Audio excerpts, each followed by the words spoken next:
Guys, magluluto na naman tayo ng chicken curry rice. Chicken curry rice ang tawag ko kasi ang ginagamit kong bigas ay denorado. Hindi naman biryani rice, kaya hindi ko siya tinatawag na biryani.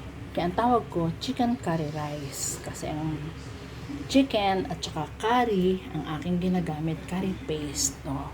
Guys, eto ang ating mga ingredients. Patatas at carrots, at meron akong talong this time. Siyempre chicken, rice, bell pepper, sibuyas, at siyempre lalagyan natin ng patis. Oh, eto na guys, mag-uumpisa na tayo magluto. Atin munang gisahin ang sibuyas sa wala namang mantika. Ano naman tayo kasi ang pagluluto nila. Hinahalo-halo lang itong sibuyas pero walang mantika hanggang sa lumabas ang kanyang aroma. Then saka siya lalagyan ng mantika. Tamo? Ito ko pala guys, instead na kamatis ang ilalagay ko, this time ay tomato paste. Ayan. Guys, lalagyan na natin ng mantika. Ayan. Lagyan natin ng tomato paste. Ayan. Lagay natin ang chicken. Lagyan natin ng patis.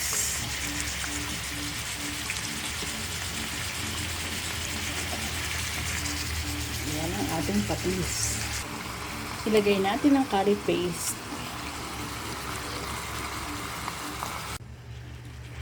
Guys, lalagyan natin ng tubig para maluto ang chicken. Yan. Para lumambot ng todo ang chicken natin.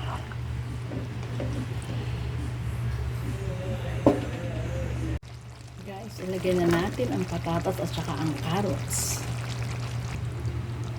Ilagay natin ang bell pepper. Ayan. Na guys, lagay na natin ang ating talong. Ilagay na natin ang ating rice. Lalagyan na natin ng tubig. Since ang ating rice ay 3 takal, so ang ating tubig ay 2.5 lang. I-a-adjust natin guys kasi may kanyang sauce ang curry. Ayan. And then haluin natin. Ating tatakipan. And then kailangan once in a while ay atin siyang hahaluin para magpantay ang luto ng bigas. O yan. Eto guys ang ating curry rice. Ito guys, hinahalo natin ang ating curry rice. Ayan, para magpantay ang luto ng bigas. Atin na siya ulit tatakipan. O, ayan na guys. O, ayan. Hahaluin natin ulit.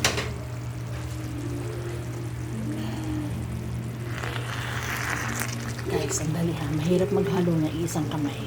O yan guys, lulutuin na lang natin tong rice. Atin na siyang iininin. Ayan. Wait na lang tayo. Konti na lang to. Eto na guys, luto na ang ating curry rice. O ayan, o diba? Sarap yan.